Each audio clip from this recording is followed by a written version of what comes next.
संध्याकाळ झाली की सगळ्यांचा एक प्रश्न असतो, आज काय नवीन? तर आज मी बनवणार आहे वांग्याची भजी. अतिशय कमी साहित्यात बनणारी आणि वांग्याची चकती मसाल्याच्या पिठात टाकली की दरवळणारा सुगंध हा सगळ्यांनाच टेबलाजवळ आणतो. स्टेप बाय स्टेप याची रेसिपी बघूयात. मी वांगी घेतले आहेत. जर ह्याच्यासाठी मोठी वांगी असतील तर उत्तमच. आता माझ्याकडे जी वांगी होती ती मी घेतली. आता ती मी स्वच्छ धुवून घेते. आता त्याच्या आपण गोल गोल चकत्या करून घेऊया.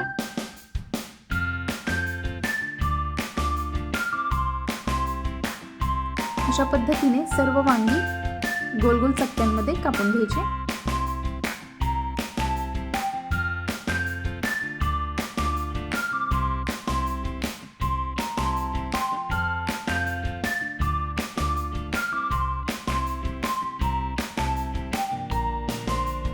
या वांग्याला थोडीशी कीड आहे, वांगी नेहमी बघून घ्यायचे. दुसरी वांगी आपण आता घेऊया.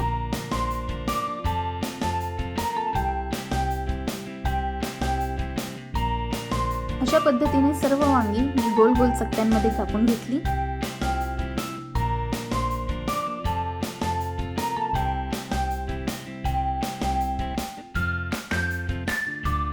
आता ही सर्व वांगी मी एका बाउलमध्ये घेते. ह्याला आपण हळद, मसाला, मीठ लावून ठेवायचं.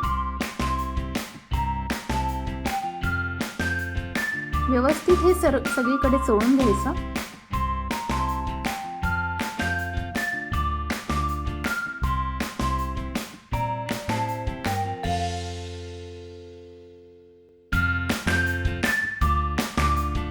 सगळ्या चकत्यांना व्यवस्थित लागेल असं आपण चोळून घेऊया.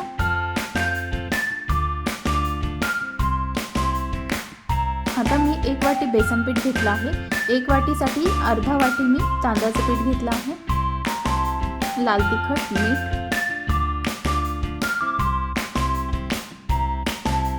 आणि पाणी टाकून मी ते व्यवस्थित मिक्स करून घेते.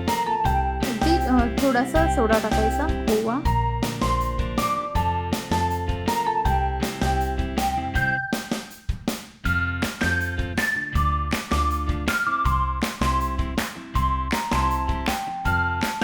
अशा प्रकारे पीठ तयार झाले पाहिजे.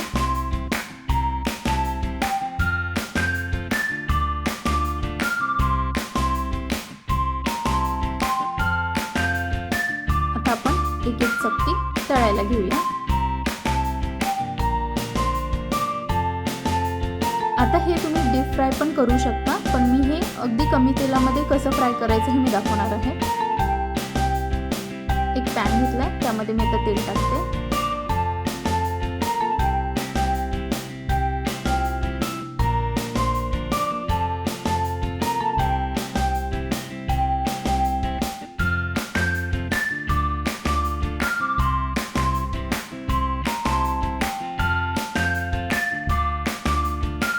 आता आपण त्या पिठामध्ये चकती डिप करून टाकूया. ह्याच्यामध्ये तांदळाचं पीठ टाकल्यामुळे एक कुरकुरीतपणा भजीला येतो.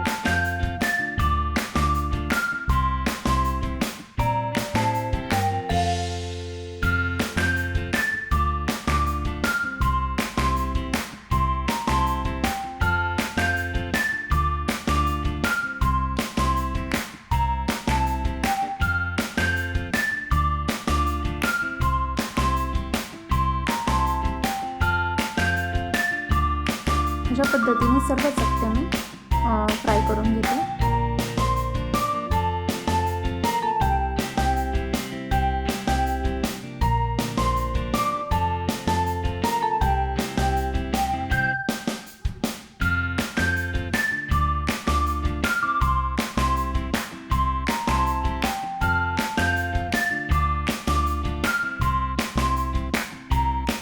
दोन्ही बाजू व्यवस्थित फ्राय करून घ्यायच्या.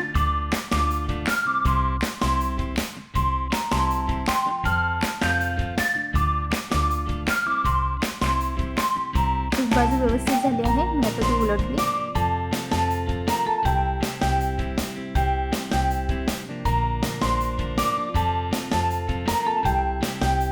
अशा पद्धतीने तुम्ही ह्या वांग्याची भजी ट्राय करू शकता. नेहमीच्या भजींपेक्षा वेगळी अशी ही भजी आहे. अशा पद्धतीने आपली वांग्याची भजी तयार आहे. तुम्हाला ही रेसिपी आवडली तर नक्की ट्राय